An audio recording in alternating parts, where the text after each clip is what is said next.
नागपूर जिल्ह्यातील काटोल तालुका अंतर्गत येणाऱ्या झिलपा या शेतशिवार मोहाडी या परिसरामध्ये आपण आहे। काल येथील शेतकऱ्यांची बैलजोडी जी आहे ती चोरीला गेल्याची घटना उघडकीस आलेली आहे। आपल्यासोबत शेतकरी आहे। काय सांगू शकाल, तुमची जोडी चोरीला गेली, ही घटना घडलेली आहे, काय सांगाल? नाव सांगा, काय नाव? माझं पूर्ण नाव किशोर कोठीराम खरबडे, मुक्काम झिलपा, तहसील काटोल, जिल्हा नागपूर। Mobile number 73 78 55 23 29। माझी 50 ते 60 हजार किमतीची जोडी होती। किती वर्षाची आपली जोडी होती? जोडी ते दाती पूर्ण झालेली आहे, कमीत कमी अर्ध्या वयाची आहे, पण चांगले बघल्यासारखे पांढरे आहे आणि शिंगरे आहे। जर कोणाला मिळाली तर मला कॉल करावा किंवा पोलीस स्टेशनला करावा। कुणावर संशय वगैरे आहे का तुम्हाला असं परिसरामध्ये? आजपर्यंत तर संशय नाही, मला कोणी मागितली नाही, कोणासोबत काही वादविवाद नाही, काही नाही। अचानकच ते प्रकरण झालेलं आहे।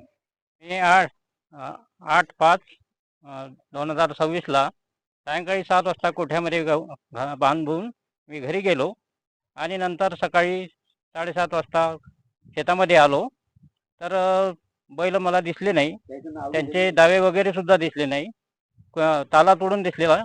तर मी असा अर्थात समजलो की आजूबाजूच्या शेतात पडून गेले असेल, पण नाही, हे बघितलं आणि नंतर मग पोलीस स्टेशनला रिपोर्ट द्यायला गेलो, चोरीत गेले म्हणून।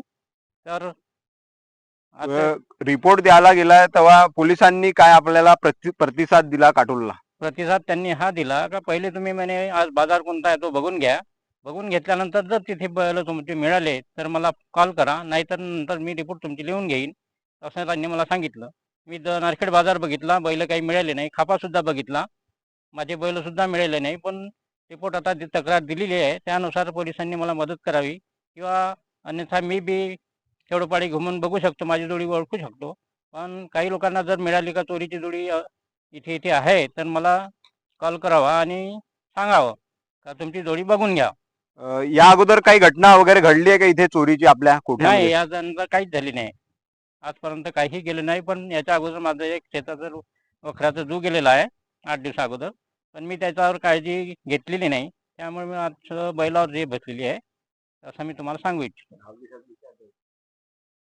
तर हा जो कोठा आहे हा गोंडी खापा परिसरामध्ये यांचं शेत आहे आणि हा कोठा आहे। आपण बघू शकतो याच ठिकाणी जी बैलजोडी होती या ठिकाणी हे बांधण्यात आलेली होती। सायंकाळी ते शेतकरी बांधून आपल्या घरी गेलेले होते। दुसऱ्या दिवशी ते शेतामध्ये आले तर त्यांना जोडी नसल्याचं दिसलं या ठिकाणी। त्याच वेळेस त्यांनी इतर जे बाजार असेल किंवा इतर ठिकाणी त्यांनी माहिती काढली, परंतु त्यांना जोडी कुठेच दिसली नाही। ते पोलीस स्टेशनला गेले आणि त्यांनी रिपोर्ट सुद्धा नोंदविलेला आहे। हे नुकसानग्रस्त जे शेतकरी आहे त्यांची मागणी आहे की प्रशासनाकडून माझी जोडी मला मिळाली पाहिजे। विदर्भ पर्पण न्यूज तर्फे रितेश सिंगारे, काटोल।